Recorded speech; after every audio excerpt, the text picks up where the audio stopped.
হামজা ফাহমিদুলরা আসায় জাতীয় দলের শক্তি বেড়েছে জনপ্রিয়তাও। ঘরের মাঠে সিঙ্গাপুরের বিপক্ষে ম্যাচের আগে জনপ্রিয়তার তুঙ্গে ছিল ফুটবল। তবে ২-১ ব্যবধানে ম্যাচ হারার পর প্রশ্নবিদ্ধ হয়েছে হ্যাভিয়ের কাবরেরার কৌশল। এমনকি ফুটবল অঙ্গন থেকে দাবি উঠেছে জাতীয় দলের এই কোচকে সরিয়ে দেওয়ারও। তবে বাফুফে আস্থা রাখছে কাবরেরাতেই। কোচ অবভিয়াসলি, আমরা তো কোচ নিয়ে তো এখানে কোনো কথা আসে নাই, এবং কোচকে নিয়ে আজকে আমাদের যে আলাপ আলোচনা, ভুল ত্রুটি সংশোধন করা। অ্যাজ এ ম্যানেজারের যদি কোনো ভুল ত্রুটি হয়ে থাকে তাকে আমরা বলেছি এইভাবে কিছু, সবার সাজেশন ছিল।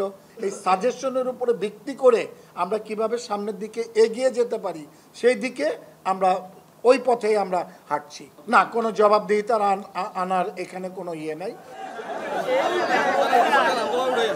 জনপ্রিয়তার ঊর্ধ্বগতির বিপরীতে ফিফা র্যাঙ্কিংয়ে অবনমন, তাই একটু নড়ে চড়েই বসেছে বাফুফে। র্যাঙ্কিংয়ে উন্নতির লক্ষ্যে তাই দীর্ঘমেয়াদী বিশেষ পরিকল্পনার পথে হাঁটছে ফুটবল ফেডারেশন। আমরা খেলেছি ফুটবল, কিন্তু আমরা কখনো ফিফা র্যাঙ্কিং নিয়ে চিন্তা করিনি। ফিফা র্যাঙ্কিংয়ে আমরা সিঙ্গাপুরের সাথে হেরে যাওয়াতে একটু ডাউন হয়েছে। তো আজকে আমাদের একটা বড় স্ট্র্যাটেজি নিয়েছি। আমরা নেক্সট 3 ইয়ার্সের আমরা একটা প্ল্যান করছি যে নেক্সট 3 ইয়ার্সে আমাদের টার্গেটেড ফিফা র্যাঙ্কিং কী হতে পারে, ওই অনুপাতেই আমরা সব বাজেট করব এবং ম্যাচগুলো খেলবো। অফকোর্স এটাতে আমাদের ভালো ভালো টিমের সাথে আমরা খেলবো। এশিয়ান কাপ বাছাইয়ে হংকং ও ভারতের বিপক্ষে অক্টোবর-নভেম্বরে মাঠে নামবে বাংলাদেশ। তার আগে জাতীয় দলকে দুটি প্রস্তুতিমূলক প্রীতি ম্যাচ খেলাতে চায় বাফুফে। ইতোমধ্যে যদিও এক ম্যাচের প্রতিপক্ষ হিসেবে নেপালের নাম জানা গেছে, তবে শক্তিশালী প্রতিপক্ষের খোঁজে থাকায় বাতিল হতে পারে নেপাল ম্যাচ।